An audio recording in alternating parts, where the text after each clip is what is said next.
اور یہ سٹیج آپ کی آئے گی جب آپ علم حاصل کرتی رہیں گی کرتی رہیں گی کرتی رہیں گے. It's a lifetime process.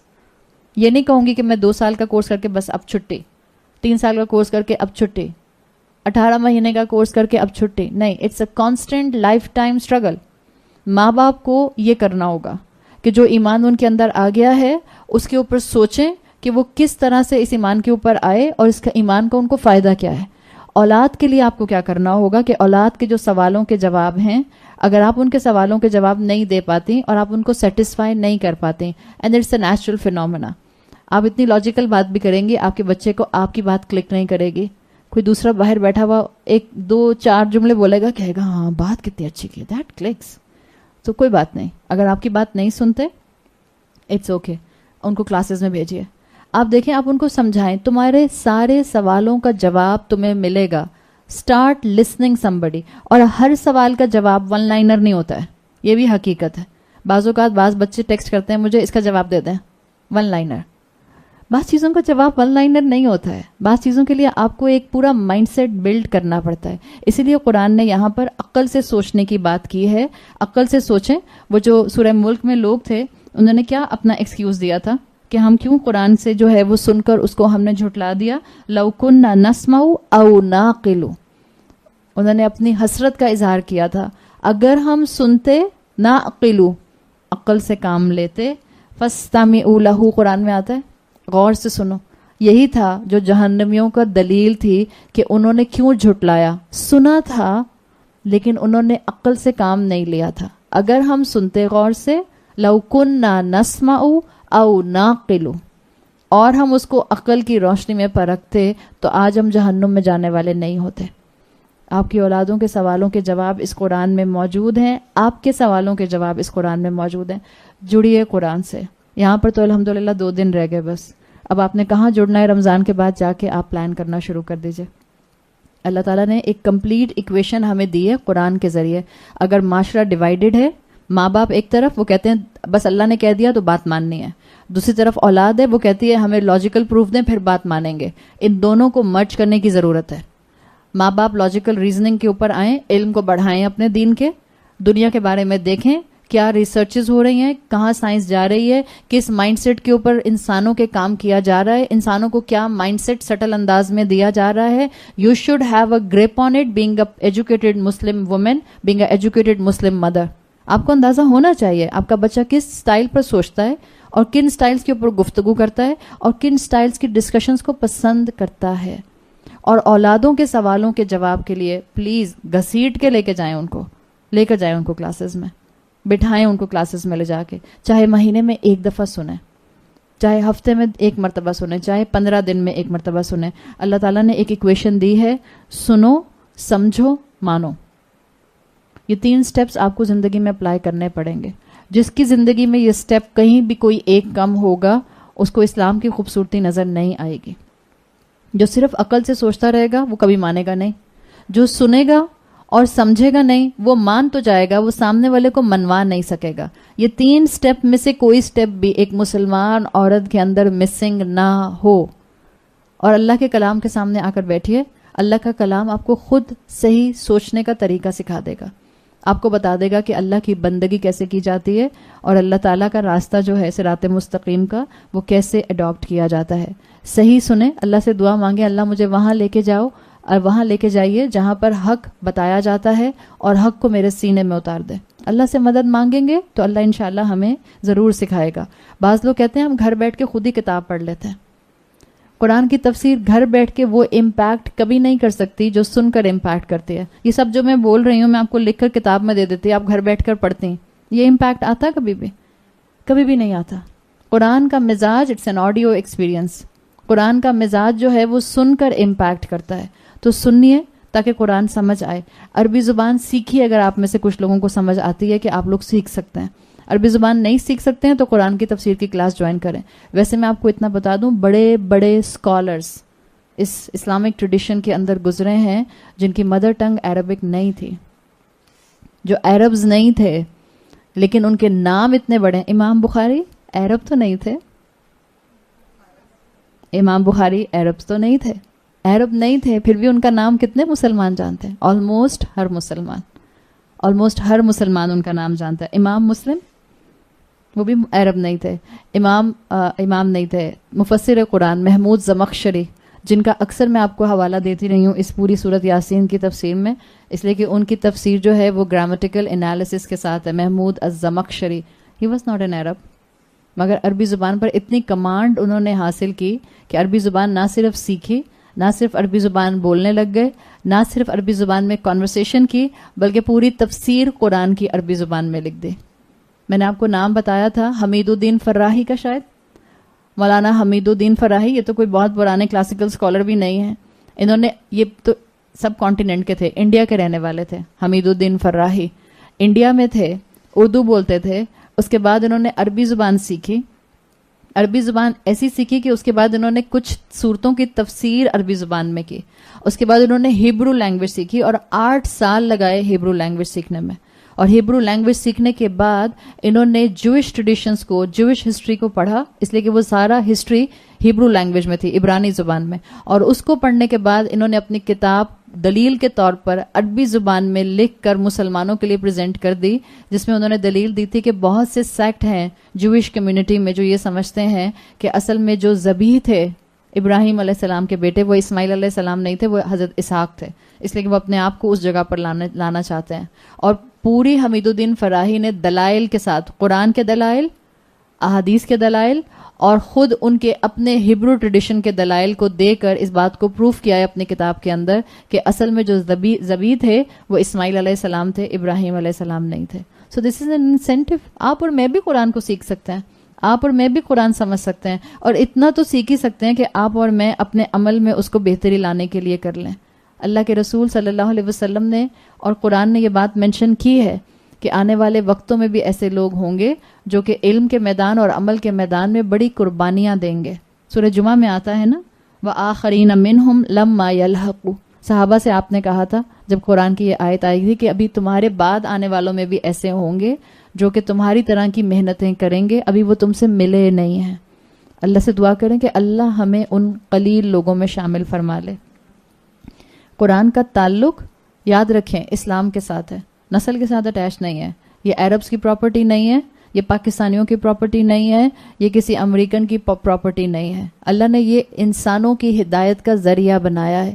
ہر انسان اس سے فائدہ اٹھا سکتا ہے. Just use your intellect.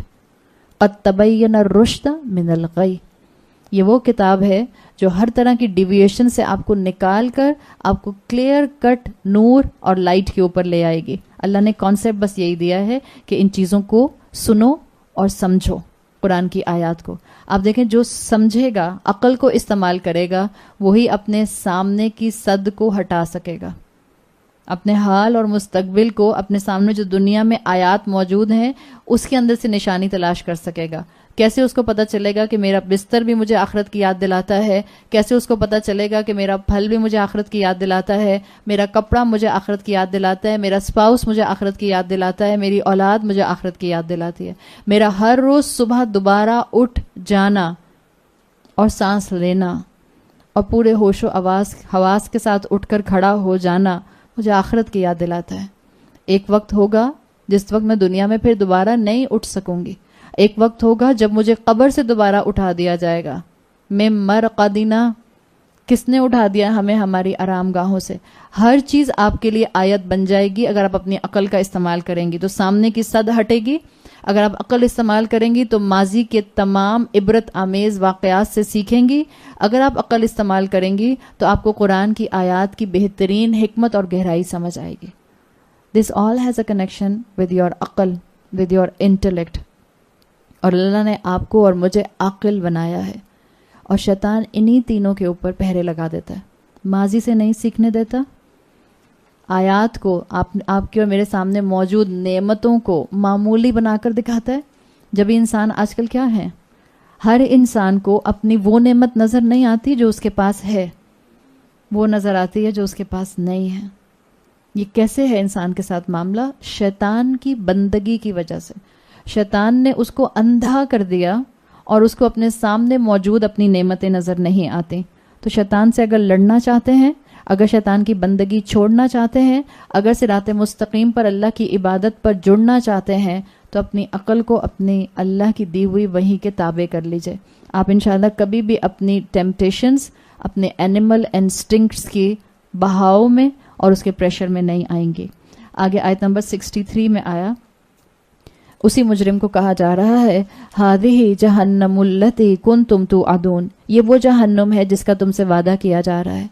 ہذہ آیا ہے, ہذہ آتا ہے عربی زبان میں کسی ایسی چیز کی طرف اشارہ کرنے کے لیے جو قریب موجود ہو, یعنی جہنم کو اس کو قریب لا کر بتا دیا جائے گا. مانگتے تھے نا بار بار عذاب, کہتے تھے اپنے رسول سے لے آؤ وہ وعدہ اگر تم سچے ہو. لو اب وہ وعدہ جہنم کی شکل میں تمہارے سامنے قریب ہی آ گیا ہے. جہنم کے لفظ کے لیے امنگ دا مفسرین دو رائے ہیں. ایک رائے یہ ہے کہ جہنم عربی میں اینشینٹ پرشین لینگویج سے آیا ہے, فارسی زبان سے آیا ہے, پرانی فارسی زبان جو ہے. اور اس میں وہ کہتے ہیں کہ فارسی میں جہنام سے آیا ہے, جیم ہا نون الف میم, جہنام. جہنام فارسی زبان میں کہتے تھے کسی کوئی ایسا ٹارچر چیمبر جہاں پر قیدی کو بند کر کے اس کو ٹارچر دیا جائے. تو جہنام سے اسکالرز کہتے ہیں عربی زبان میں یہ جہنم بن کر آیا ہے. ایک رائے دوسری یہ ہے کہ یہ ہیبرو لینگویج سے آیا ہے, عبرانی زبان سے آیا ہے. اور عبرانی زبان میں ایک لفظ ہے گہنم, گاف ہا نون میم. یہ گاف کا لیٹر عربی زبان میں نہیں ہوتا, تو گہنم سے وہ کہتے ہیں آیا ہے, اور گہنم سے جہنم بنا ہے. اور گہنم عبرانی زبان میں کہتے ہیں ایسی وادی جس میں آپ کوڑا کرکٹ پھینکتے ہیں. اگر آپ یہ دونوں معنی قرآن کی بتائی ہوئی جہنم پر اپلائی کریں تو کیا اپلائی ہوتے ہیں؟ جہنم وہ چیمبر جہاں پر جہنمیوں کو ٹارچر کیا جائے گا, اور جہنم وہ جگہ جہاں پر دنیا کا کوڑا کرکٹ اکٹھا کر دیا جائے گا. بڑے بڑے عمراء, بڑے بڑے منسٹرز, بڑے بڑے پالیٹیشنز, بڑے بڑے اپنے آپ کو کچھ تکبر کے ساتھ زندگی گزارنے میں پوزیشن ہولڈر رکھنے والے لوگ, بڑے اپنے آپ کو اسٹیٹس کانشیس ڈکلیئر کرنے والے لوگ, بڑے کلبز میں جانے والے لوگ, بڑے اپنے آپ کو کلیئرلی اپنے کلبز کے بورڈز پر لگانے والے لوگ کہ ڈومیسٹک سٹاف اندر نہیں آ سکتا. یہ تکبر کی علامات دنیا کی حد تک رہ جائیں گی, آخرت میں کوڑا کرکٹ بنا کر اکٹھا کر دیا جائے گا. جہنم جس سے آپ کو کئی مرتبہ دن میں پناہ مانگنی چاہیے, جہنم جس سے ان صحابہ نے بھی خوف کیا ہے جن کو ان کی زندگی میں اللہ تعالیٰ نے جنت کی بشارت دے دی تھی. حضرت عمر رویا کرتے تھے. بعض آپ اگر سیرت عمر پڑھیں رضی اللہ عنہ تو بعض روایات میں آتا ہے کہ حضرت عمر جہنم کا سوچ سوچ کے اور آخرت کا سوچ سوچ کے اتنا روتے تھے کہ آخری وقت میں آپ کے چہرے کے اوپر 2 لکیریں پڑ گئی تھیں گالوں پر آپ کے. اتنا روتے تھے, کانسٹنٹ روتے تھے. حضرت ابو بکر جہنم اور حساب کتاب کے خوف سے اتنا رویا کرتے تھے کہ کہتے تھے کہ کاش کہ میں چڑیا ہوتا, یہ زمین پر اگنے والی گھاس ہوتا, کوئی شاخ سے ٹوٹی ہوئی ٹویگ ہوتا تاکہ مجھے حساب کتاب نہ دینا پڑتا. تو یاد رکھیں جہنم سے کانسٹنٹ پناہ مانگا کریں, کانسٹنٹلی. یہ جو تمام صحابہ ہیں یہ آپ کو نظر آتے ہیں بین الخوف والرجا. حالانکہ حضرت ابو بکر کو ڈرنے کی کیا ضرورت تھی جہنم سے؟ آپ صلی اللہ علیہ وسلم ایک مرتبہ نہیں کئی مرتبہ ان کو جنت کی بشارت دے چکے تھے. حضرت عمر کو کیا ضرورت تھی جہنم سے ڈرنے کی؟ آپ صلی اللہ علیہ وسلم کئی مقامات کے اوپر ان کو جنت کی بشارت دے چکے تھے. لیکن ان کا ایٹیٹیوڈ تھا بین الخوف والرجا. ہم کہتے ہیں ہاں ہم بین الخوف والرجا ہیں, مگر اگر میں سمپل اپنے آپ میں اپنا بتا سکتی ہوں آپ کو, آپ سب اپنا اپنا جانتے ہیں. کبھی کبھی جب آپ اپنے اپنے جملوں کو خود ہی ڈائسیکٹ کرتے ہیں تو آپ کو اندازہ ہوتا ہے ہم کہتے ہیں کہ ہاں میں بین الخوف والرجا ہوں, but most of the time 99% ہم بین الرجا والرجا ہوتے ہیں. امید اور امید کے درمیان میں ہی ہوتے ہیں. خوف کہاں ہوتا ہے؟ ہاں کوئی درد سنتے ہیں تو تھوڑا خوف آ جاتا ہے, اس کے بعد جیسے ہی پہلا قدم گھر میں جاتا ہے اور ایک آواز آتی ہے اماں, سارا خوف آپ کا فضل آؤٹ کر جاتا ہے. سو کانسٹنٹ قرآن کے سامنے آ کر بیٹھیے. کیوں صحابہ کو بار بار جہنم سے پناہ مانگنے کا اور جہنم سے رونے کا اور جہنم سے ڈرنے کا خیال آتا رہتا تھا؟ اس لیے کہ ریمائنڈر کانسٹنٹ سنتے رہتے تھے, سال میں ایک دفعہ ریمائنڈر نہیں سنتے تھے. قرآن میں آتا ہے افمن ھذا الحدیث تعجبون, یہ کوئی ایسی حدیث, یہ ایسی بات ہے کہ جس کے اوپر یہ تعجب کریں گے. وتضحکون ولا تبکون, اور اس قرآن کو سننے کے بعد بھی ہنستے رہیں گے اور روئیں گے نہیں. جہنم کا ذکر پڑھ لینے کے بعد, جہنم کا ویوڈ ڈسکرپشن سن لینے کے بعد, قرآن کی آیات کے کھل جانے کے بعد, اور اس سے پہلے کا میرا لائف سٹائل ایک نہیں ہو سکتا, میرا تھنکنگ پیٹرن ایک نہیں ہو سکتا. اللہ تعالیٰ نے کہہ دیا جس کے دل میں خوف آتا ہے وہ دل اللہ کے خوف سے، جہنم کے خوف سے روتا ضرور ہے. تو یہ اللہ تعالیٰ نے جو بار بار جہنم کا ذکر کیا ہے، یہ تو یہاں مقام ہے سورۃ یاسین میں، جہاں مجرموں سے روز محشر کہا جا رہا ہے. صحابہ کو اور قریش کو اور ہم سب کو یہیں ڈرایا جا رہا ہے. یہ جتنی ڈیٹیل آپ کو جہنم کی ملتی ہے قرآن میں اور احادیث میں، یہ ہمارے فائدے کے لیے ہے. دس از آؤٹ آف رحمہ کہ اللہ تعالیٰ نے جہنم کا اتنا ویوڈ ڈسکرپشن بتا دیا ہے، اس لیے کہ جس کے دل میں خوف آنا ہوگا اس کے دل میں خوف آ جائے گا. جو اپنی زندگی کو بدلنا چاہے گا وہ اپنی زندگی کو بدل لے گا. اور یاد رکھیں، at the end of the day یہ الفاظ ہیں، الفاظ ریالٹی سے بہت پیچھے ہوتا ہے. جب الفاظ میں پڑھ کر ہیبت آتی ہے تو ریالٹی میں جہنم کیسی ہوگی. آپ نے پڑھا ہے نا، جہنم کے لیے آتا ہے کہ جہنم کو جب لایا جائے گا تو جہنم کی 70,000 لگامیں ہوں گی اور ہر لگام کو 70,000 فرشتوں نے تھاما ہوگا. ایک وائلڈ بیسٹ، ہمارے ذہن میں کوئی اتنا بڑا وائلڈ بیسٹ آ نہیں سکتا جس کی 70,000 لگامیں ہوں. ہم سمجھ نہیں سکتے اس کو. جہنم کا سائز کا اندازہ آپ کر سکتے ہیں اس سے. اسی لیے جب آپ وہ حدیث سنتے ہیں جس پر آپ صلی اللہ علیہ وسلم نے فرمایا کہ جہنمیوں کو جہنم میں ڈالنے سے پہلے ہیوج مائٹی سائز کا کر دیا جائے گا. ایک حدیث میں آتا ہے ایک جہنمی کا ایک دانت ٹوتھ احد پہاڑ کے برابر ہوگا. اس جہنمی کے سکن کا فاصلہ، یعنی جو آپ کی ایپیڈرمس ہوگی، اللہ نہ کرے اللہ تعالیٰ ہمیں محفوظ رکھے، جہنمی کی جو سکن ہوگی اس کی سکن کی ڈیپتھ اتنی ہوگی، موٹائی اتنی ہوگی کہ اس کا فاصلہ 3 دن کے برابر ہوگا. اللہ یہ اتنی موٹی موٹی کھالیں کیوں کر دے گا؟ تاکہ جلنے کے عذاب کی انٹینسٹی بڑھ جائے، فوراً جل کے ختم نہیں ہو جائیں گے.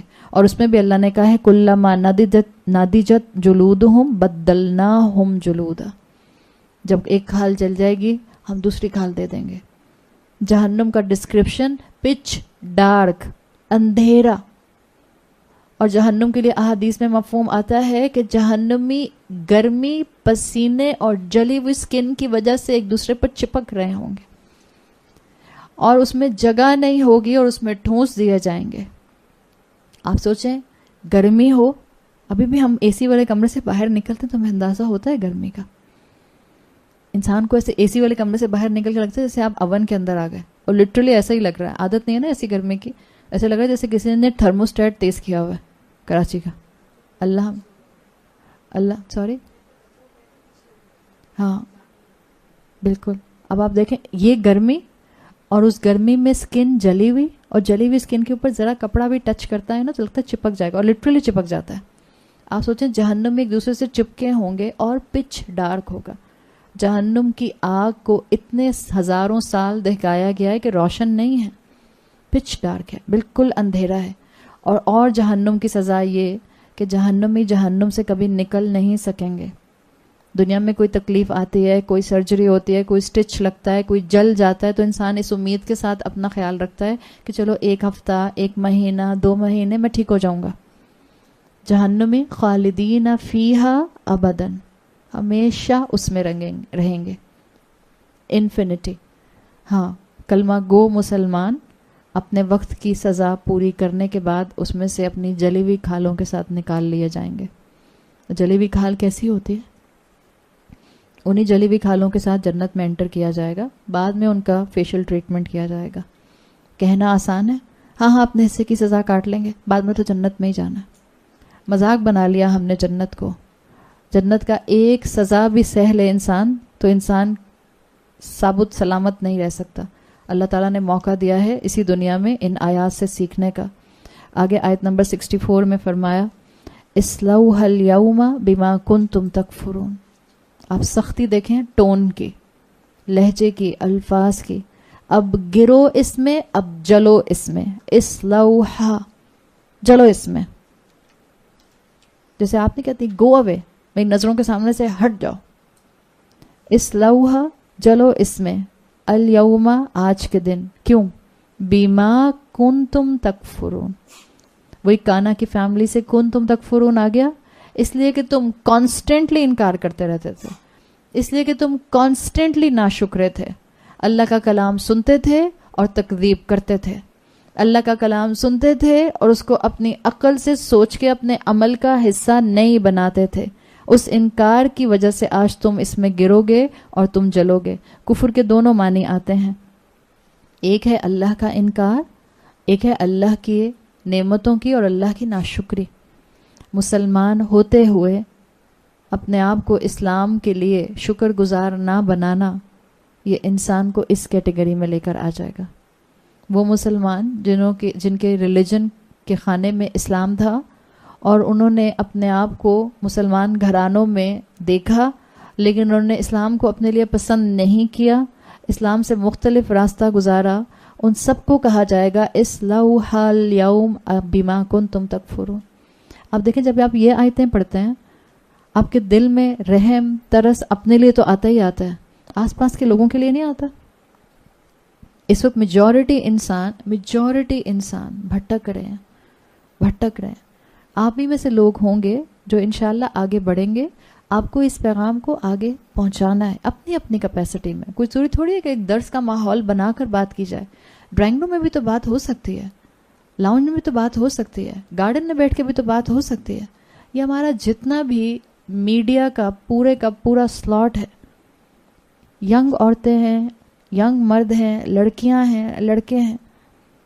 آپ کبھی ان کی تصویریں دیکھیں, آپ کو دکھ ہوتا ہے یا غصہ آتا ہے؟ دکھ ہوتا ہے. مجھے نہیں غصہ آتا, دکھ ہوتا ہے, اور سمجھ نہیں آتی کہ ان کے کان تک بات کیسے پہنچا دی جائے. یہ سب مسلمان ہیں. اپنے اوپر تو آتا ہی ہے انسان کو سب سے زیادہ خوف. یاد رکھیں, جب آپ کی نیت اچھی ہوگی, آپ پرخلوص ہوں گی, آپ دین کو تھامنے کے لیے بھرپور اپنی جان لگا دیں گی, اللہ آپ کو موقع ضرور دے گا اپنے لیے صدقہ جاریہ اکٹھا کرنے کا. اللہ سے دعا کریں اللہ تعالیٰ ان تمام بھٹکے ہوئے لوگوں کی طرف مجھے ہدایت پہنچانے کا ذریعہ بنا دے. اور اللہ جانتا ہے کہ کس کی زبان سے کس کا دل کھل جائے گا. اللہ, ہم نہیں چاہتے کہ ہمارا کوئی مسلمان بہن یا بھائی جہنم کی جیل میں جا کے بند ہو جائے. جہنم سے خود جہنم کے کئی حصے پناہ مانگتے ہیں. دنیا میں جنہوں نے انکار کیا, دنیا میں انکار کرنے والوں کا حال یاد ہے نا, ورچوئل جن کے اوپر رکاوٹیں اور بیریئر آ جاتے ہیں. جو ورچوئل بیریئرز کیا تھے کہ ان کے سامنے صد ہے, ان کے پیچھے صد ہے, اور قرآن کی آیتیں سنتے ہیں اور ان پر عمل نہیں کرتے, اثر نہیں ہوتا. تو اللہ تعالیٰ نے کیا فرمایا, یہ وہ لوگ جنہوں نے سننے کے بعد بھی انکار کیا, جو آس پاس آوازیں سنتے تھے. رمضان میں سب مسلمان ہو جاتے ہیں, وہی لوگ جو باقی 11 مہینے پوری قوم کو نچا رہے ہوتے ہیں رمضان کے مہینے میں مسلمان ہو جاتے ہیں. اس کا مطلب ان میں ٹینڈنسی ہے باقی 11 مہینے مسلمان ہونے کی بھی. لعنت تانت نہیں کریں ان کے اوپر, دعا کریں. اگر کوئی آمنا سامنا آپ کا کسی سے ہو جائے, اگر آپ کو کسی کی بات سننے کو مل جائے, آپ دل سے دعا کریں اللہ اس شخص کو ہدایت دے دے, اللہ اس کو اسلام کا سپورٹر بنا دے. آیت نمبر 65 میں فرمایا اللہ تعالیٰ کیا کہیں گے ایسے مجرمین سے, الیوم نختم علی افواہہم وتکلمنا ایدیہم وتشہد ارجلہم بما کانوا یکسبون. آج ہم ان کے منہ پر سیل لگا دیں گے. سیل لگا دیں گے یعنی آپ سمجھیں آپ کے ہونٹ کوئی سٹچ کر دے. سوچا آپ کے ہونٹ سٹچ کر دے. تصویریں دیکھتے ہیں ہم بڑے آرام سے گوگل کی, شٹر سٹاک کی, منہ پہ زپ لگی ہوئی ہے, دیکھیے ہے نا, اٹس ناٹ ایزی. آپ سوچیں منہ سٹچ ہو گیا. اب تو میک اپ کا زمانہ ہے, اور میک اپ کا بھی ایسا زمانہ ہے کہ آپ میک اپ کر کے جو ہیں وہ پتہ نہیں کیا سے کیا بن جائیں. آپ ہر کچھ بن سکتے ہیں. میک اپ ایسا بھی ہوتا ہے کہ میں آپ کی شکل کی بن سکتی ہوں, آپ میری شکل کی بن سکتی ہیں. معلوم ہے نا آپ کو یہ بات؟ ہاں. اب میک اپ کر کے ہیلووین کے اندر, جب ہیلووین آتا ہے پوری دنیا میں, بہت سے بیچارے مسلمان بھی, آئی فیل سو سوری اباؤٹ دیم, وہ اپنے منہ پہ اسٹچ کر کے وہ بنا لیتے ہیں نا پورا میک اپ سے. جب میرے سامنے کوئی تصویر ایسی آتی ہے کسی عورت کی, کسی بچے کی, جس نے ہیلووین کے میک اپ میں اپنے منہ پہ اسٹچز لگائے ہوئے کراس کر کے, مجھے یہ آیت یاد آتی ہے. اپنے ہاتھوں سے اپنے منہ کے اوپر نخت منہ والا جو ہے وہ کانسیپٹ خود ہی پیسٹ کر لیا. اللہ اس دن منہوں کو سیل کر دے گا, اسٹچ کر دے گا. یہ نختم, ختمہ کہتے ہیں ویکس سیل کو, اور ویکس سیل جو آتی تھی وہ جس جگہ لگائی جاتی تھی وہاں سے پھر اس کو توڑ کے نکالنا پڑتا تھا, دوبارہ نہیں کھلتی تھی وہ ویکس سیل جو پہلے آتی تھی, بہت مضبوط ہوتی تھی. اللہ نے کہا کہ ہم ان کے منہوں کو سیل کر دیں گے, ان کے ہاتھ ہم سے کلام کریں گے, اور پاؤں گواہی دیں گے. بڑی اس میں حکمتیں ہیں اس آیت میں. منہ سیل ہو گیا, سب یہ نہیں کہا کہ ان کے منہ کو, ان کے ہاتھوں کو, ان کے پاؤں کو سیل کر دیں گے. نہیں, یہ بھی نہیں کہا کہ ہم ان کے منہ اور ان کے ہاتھ اور ان کے پاؤں جو ہیں یہ ہم سے کلام کریں گے. ہر ایک آپشن کے لیے ہر ایک نئی ٹرم ہے. منہ کو سیل کریں گے, ہاتھ کلام کریں گے اور پاؤں گواہی دیں گے. 3 الگ الگ سینیریو اللہ تعالیٰ نے یہاں بتا دیا, اس لیے کہ اللہ نے 3 الگ الگ فیکلٹیز دی تھیں. اللہ نے بولنے کے لیے منہ دیا تھا, اللہ نے کام کرنے کے لیے ہاتھ دیے تھے, اور اللہ نے چل کر طاقت کے استعمال کے لیے پاؤں دیے تھے. یاد ہے مومن رجل کتنے ریسورسز تھے اس کے پاس, جس کے ساتھ اس نے اپنے رسولوں کی سپورٹ کی تھی. He just had his legs, کچھ بھی نہیں تھا, 0 ریسورسز. یس آیا تھا نا لفظ, یس دوڑتا ہوا آیا تھا. یہی پاؤں اللہ نے دیے تھے دین کے راستے میں بھگانے کے لیے. یہ پاؤں اللہ نے دیے تھے صراط مستقیم پر چلنے کے لیے. یہ پاؤں اللہ نے دیے تھے اپنی فرمانبرداری کی جگہوں پر جانے کے لیے. اللہ کے خلاف استعمال کیا. یہ یہاں پر جو آیا ہے بیما کانو یکسبون, بیما یہاں پر علت کے لیے ہے ابن عاشور کے مطابق, یعنی یہ سبب بیان کر رہا ہے. کیوں اللہ منہ سیل کرے گا, کیوں ان کے ہاتھ کلام کریں گے, کیوں ان کے پاؤں ان کے خلاف گواہی دیں گے؟ اس لیے کہ اللہ تعالیٰ جو ہے سبب بتا رہا ہے ان کے کانسٹنٹ کمائی کی وجہ سے, ان کے اعمال کی وجہ سے. تو یہ بی نے آپ کو سبب بتا دیا. اللہ تعالیٰ نے انسانوں کو جہنم میں جانے کے لیے نہیں بنایا تھا. اللہ کو شوق نہیں ہے کہ جہنم میں انسانوں کو گرائے. اللہ کو شوق نہیں ہے کہ انسانوں کو مجرم کہے. اللہ کو شوق نہیں ہے کہ انسانوں سے کہے اسلوہا, گر جاؤ اس میں, بھنو اس میں, باربیکیو ہو جاؤ اس میں. اللہ کو نہیں شوق ہے. اللہ نے انسان بنایا جنت کے لیے. ہمارے والدین کہاں تھے سب سے پہلے؟ ہمارے والدین ایک تو آپ کے دنیا کے والدین ہیں اور ایک آپ کے اسپرچول والدین ہیں. کون ہے؟ حضرت آدم اور بی بی حوا. اللہ تعالیٰ نے ان کو جنت کے لیے بنایا تھا. ان کو رکھا گیا تھا جنت الابتلا میں, اور جب ان کی اولاد دنیا میں کامیابی سے نیکیاں کرتے ہوئے اللہ کی رحمت کے ذریعے جنت میں جائے گی تو وہ جنت ہوگی جنت الخلد. ہمارے ماں باپ کو رکھا گیا تھا جنت الابتلا, آزمائش کے لیے رکھا تھا نا, تاکہ اللہ تعالیٰ نے پھر آگے دنیا کا معاملہ پروسیڈ کرنا تھا. جو دنیا سے گزرنے کے بعد جنت میں پہنچے گا وہ جنت الخلد میں پہنچے گا, ہمیشگی کی جنت میں پہنچے گا. تو اللہ نے کہا کہ اللہ نے اصل میں انسانوں کو جہنم کے لیے پیدا نہیں کیا. انسان جہنم میں کیوں جاتے ہیں؟ بما کانوا یکسبون, وہ جو کانسٹنٹ کماتے رہتے ہیں, وہ جو کانسٹنٹ اپنے کام جو ہے وہ اللہ کی نافرمانی والے کرتے رہتے ہیں. وہی آپ کو کانسیپٹ مل رہا ہے. یکفرون پیچھے آیا تھا, یہاں پر آ رہا ہے یکسبون. اس سے پیچھے آیا تھا افلم تکونوا تعقلون. تو یہ کانسٹنٹ آپ کو استمرار کا یہاں پر جو مفہوم ہے وہ مل رہا ہے. امام طبری کے مطابق جو یہ گناہگار لوگ ہوں گے ان کے ہاتھ اللہ سے کلام کریں گے. سب ان کو اس پر بھی ایک اور ٹارچر دیا جا رہا ہے کہ یہ وہ لوگ جو کہ اکثریت میں مل کے گناہ کیا کرتے تھے, محنت کر کے گناہ کیا کرتے تھے. صرف نیکی محنت کر کے نہیں ہوتے, گناہ بھی بہت محنت کر کے ہوتے ہیں نا. مووی ریلیز ہوتی ہے جس کو آپ 1-1.5 گھنٹے میں یا 3 گھنٹے میں دیکھ کے فارغ ہوتے ہیں, کتنے سالوں میں اور کتنے مہینوں میں بنتی ہے. عمل کرنے والے اور تھکنے والے. امام الطبری کہتے ہیں کہ کفار کے ہاتھ ان کے خلاف گواہی دیں گے. یہ اسی پر اتنا مینٹل سٹریس کا شکار ہو جائیں گے کہ ان کے ساتھی تو دور کی بات, ان کے سپورٹرز تو دور کی بات, جن کے ساتھ یہ ہینگ آؤٹ کرتے تھے ان کے دوست تو دور کی بات, جن کے ساتھ ان کا اٹھنا بیٹھنا تھا, دن رات گزرتے تھے, دور کی بات.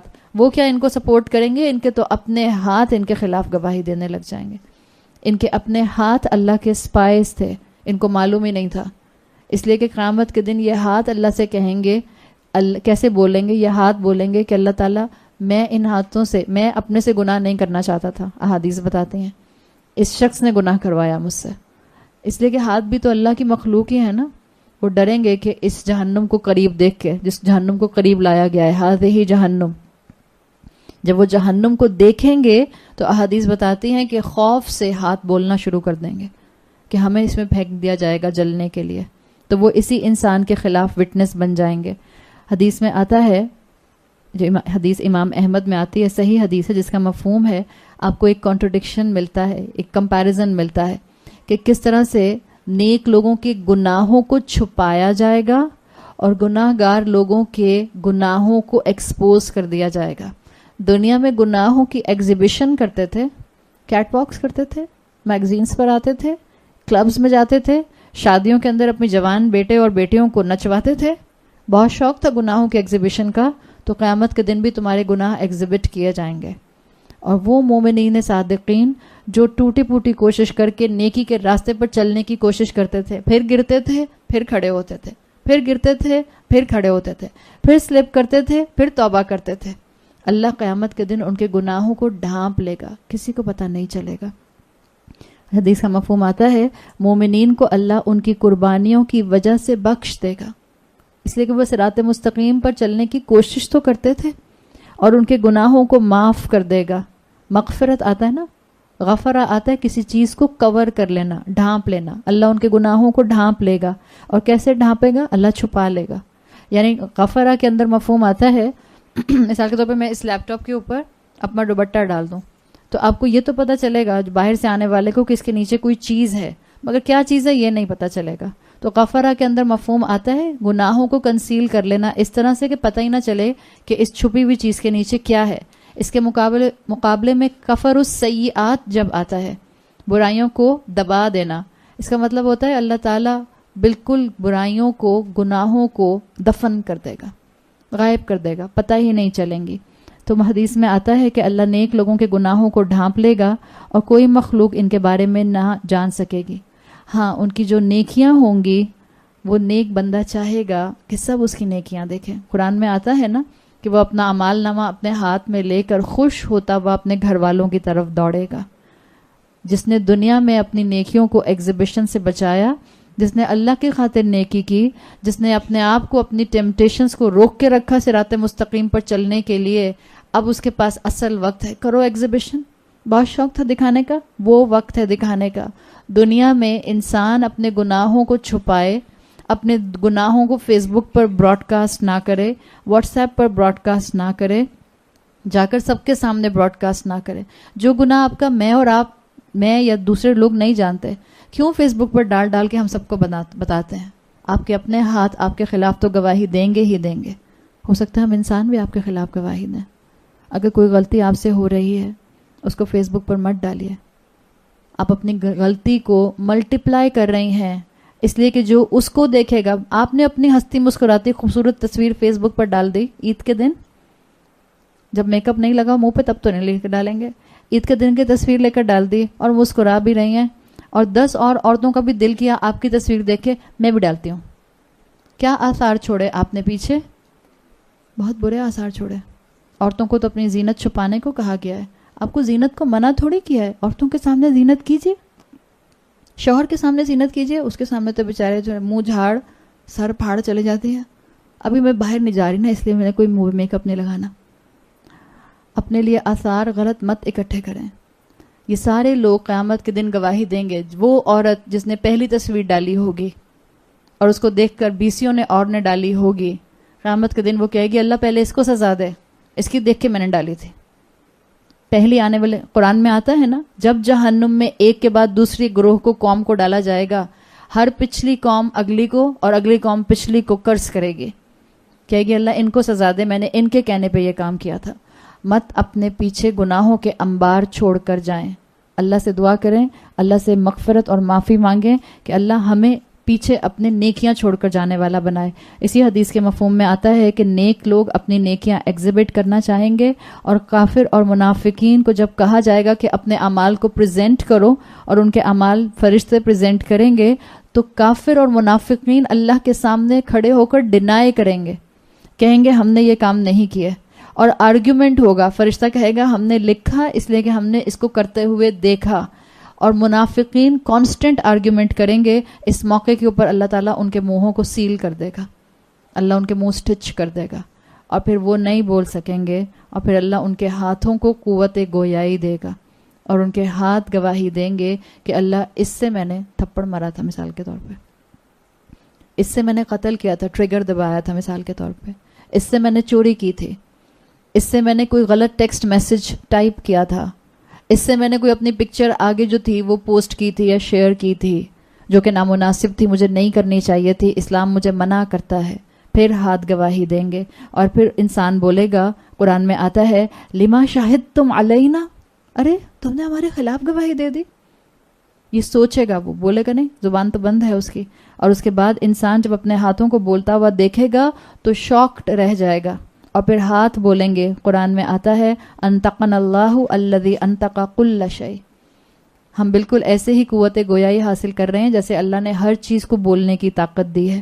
اور پھر اس طرح سے اللہ تعالیٰ ان لوگوں کو بہت سخت حسرت کا نمونہ بنا کر رکھ دیں گے. اللہ تعالیٰ ہمارے لیے اس قرآن کے علم کو عمل میں ایبزارب کرنا آسان بنا دے. اللہ ہم ٹوٹے پھوٹے لوگ ہیں، اور ہم سے نیکیاں بھی بہت اچھی نہیں ہوتی ہیں. اللہ ہماری نیکیاں بھی اس قابل نہیں ہیں کہ ہم آپ سے آپ کی رحمت کا تقاضا کر سکیں. اللہ ہمیں معاف فرما دے، اللہ ہمیں بخش دے، اللہ تمام مرحومین کو بخش دے، اللہ ہماری اولادوں کو تھام لے، اللہ ہماری اولادیں جہاں بھی ہیں دنیا میں ان سب کی حفاظت فرما، اللہ ان کے ایمان کی حفاظت فرما، اللہ ان کو ہمارے لیے صدقہ جاریہ بنا، اللہ ہماری اولادوں کی اولادوں کو، ان کی اولادوں کو، ہماری ذریت کو ہمارے لیے صدقہ جاریہ بنا. اللہ تمام مسلمانوں کی مشکلات کو دور فرما دے. اللہ تعالیٰ جہاں جہاں مسلمان امت پر تکالیف ہیں ان پر اپنی رحمت نازل فرما. اللہ ہم سے ہماری نیکیوں کا اور اللہ ہم سے ہماری نعمتوں کا آسان حساب لے. اللہ ہمیں بغیر حساب کے جنت میں داخل فرما دے. اللہ اس شہر پر، اس ملک پر اپنی رحمت نازل فرما.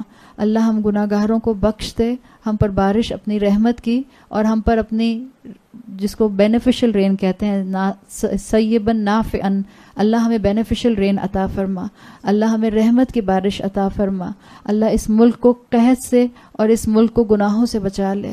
اللہ ہماری پکڑ ہمارے گناہوں کے اوپر نہ کرنا. اللہ آپ نے معاف نہ کیا تو ہم کہاں جائیں گے؟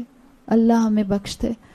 سبحانک اللہم و بحمدک نشہد ان لا الہ الا انت نستغفرک و نتوب الیک.